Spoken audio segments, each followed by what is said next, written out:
Hey everyone, Chris and Tegan here with another video for you. So today we're gonna basically go over kind of where we're gonna be putting our deals and whatnot, kind of how we're structuring it. So if you haven't checked out Mark Kohler's channel yet, I'd recommend checking his out just to kind of recap kind of what he talks about. And again, this is from Mark Kohler. He talks about basically setting up your S Corp, which is basically your active income, your business type stuff. So if you own a small business, that's your income coming through there. So for me, that would be wholesaling, flipping, that type of deal. And then you set up your passive side, which would be under LLCs, and that's going to be kind of your retirement, your passive income through rentals, notes, loans, that type of stuff. So we're actually kind of taking this one step further. We actually have three categories, and I'm going to mark them as active,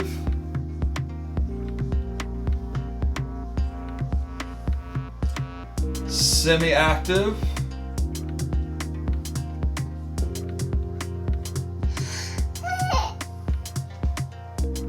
and then I'm going to mark the last one as retirement. Is that so? A little bit. So for me, since I'm doing wholesale and flipping, I have under active, that's my S Corp. I'm doing my whole selling, or are you getting tired? And flipping. Now the reason why I put semi-active is the BRRRR strategy. It's somewhat active, and I'm using that for when I go for my cash out refis. That gives me a little bit of a cash influx, but I don't have to pay taxes on it because it's a refi. But I'm still actively working on it. So we're using our active money, as in money that's not tucked away in retirement, for our BRRRR strategy. And again, Brandon Turner has more information on BRRRR. David Green has a great book on BRRRR, but I just loaned my copy out.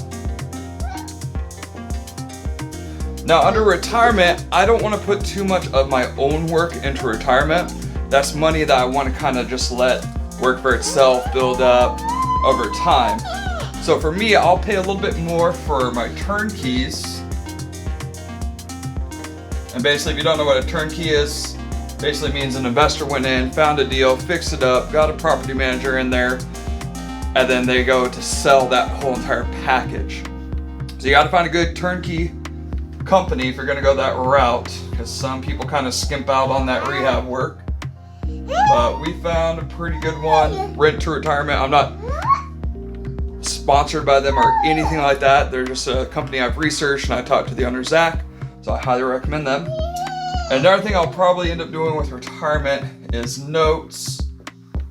Note investing is basically where you become the bank, you kind of take over the mortgage. Excuse my sloppy handwriting. So this is basically how we're kind of structuring what our lives are going to look like. We want these two fields here to help increase our income right now, because we want that financial freedom.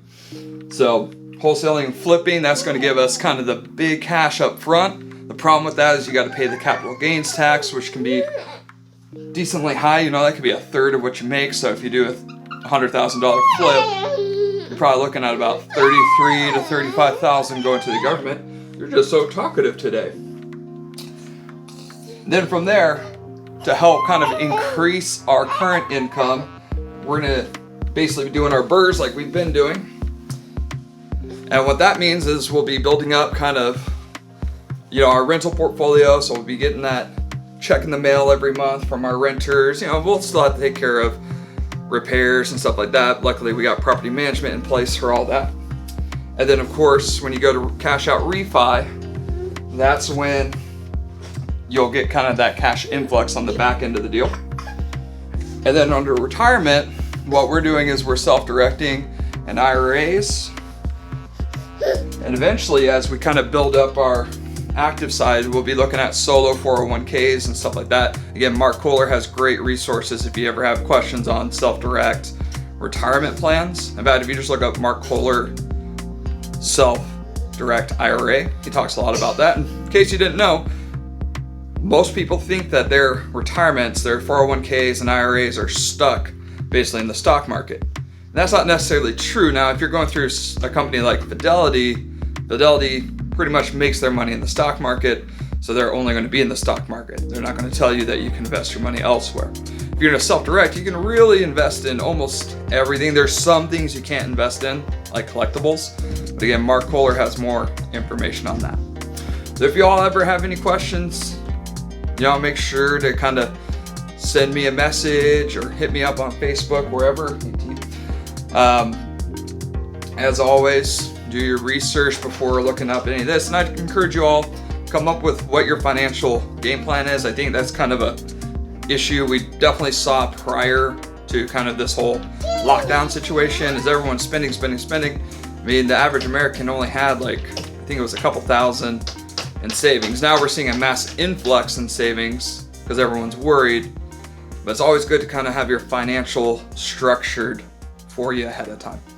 Anyways, I'm Chris, as always, Athletic Cup. Thank you for joining me today.